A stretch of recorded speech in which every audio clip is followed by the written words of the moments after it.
Not everybody wants to build their computers in a massive case. So what we're going to be doing today is doing a build in a Mini-ITX case. We're going to be putting all of these components into this tiny little case. This little case from Lian Li is very cool.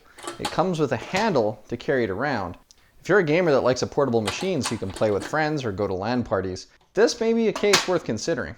Parts we're going to be throwing into this are a 3900X CPU from AMD, an X570i Aorus Wi-Fi Pro from Gigabyte. We're going to be putting in the Dark Rock Pro 4 CPU cooler, which is pretty sizable, but there's just enough room to squeeze it into the case.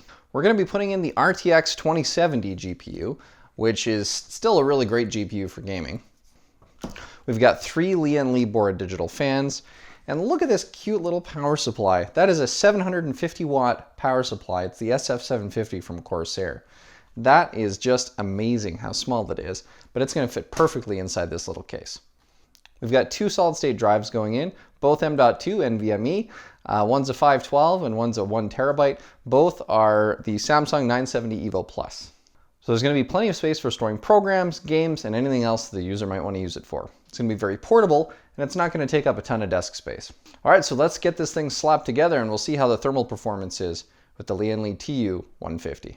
Well, I've got it all put together, and I've got to say, the TU150 was actually really nice to build in.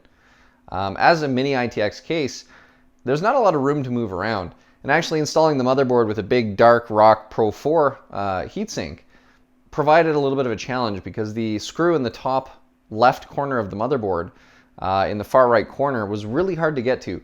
Luckily, I have a flexible screwdriver bit, so I was able to do it. But it is a little bit harder to work inside these Mini-ITX cases. The original intention was to have 3 Lian Li board digital fans and to put 2 of them at the bottom of the case. There just wasn't enough room. The card that's in here is a 3-slot card. It would have been nice if the case had about another 1/2 inch to 3/4 of an inch of height just to make a little extra room for fans at the bottom.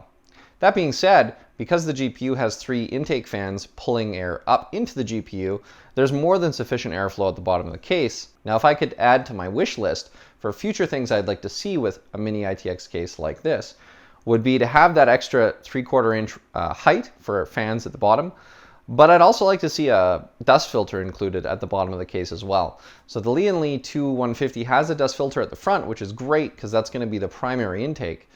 But having a dust filter at the bottom would prevent dust from getting in the future.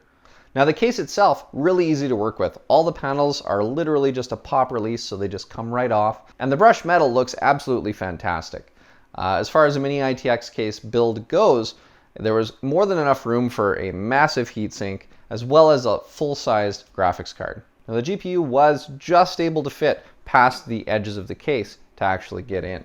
And if you are doing a large cooler, you're going to have a little more difficulty putting a full-size GPU into this case. There was a lot of thought in the design of cable management that went into this case. So for example, in the top of the case, you can route cables up and over into the PSU. Now that being said, the power supply cables didn't have to go very far, and we were using a sleeved cable kit. So we didn't need to make use of the cable routing as much.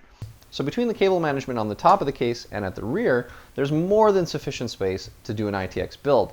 Because the case is one open space, the intake fan at the front provides more than enough ample cool air to keep things cool. And the GPU drawing in air from the bottom of the case makes sure that there's a good supply of fresh, cool air getting to the graphics card. I really like this case. I really enjoy the fact that it's got a handle, although right now the case is pretty heavy. But the portability of that is really nice, or moving it around the room. I like that it doesn't take up a lot of desk space, and I really like the sleek, kind of space-age look that the brushed metal gives it. The only thing I found to be a little bit unfortunate was that the case does come with a USB Type-C connector, but most ITX motherboards don't offer USB Type-C connectivity. At full load, the hottest the CPU gets is about 76 degrees Celsius, and the GPU only gets up to about 72 or 73 degrees Celsius at full load. So that's it for today's video. Thanks for watching, and I'll catch you in the next one.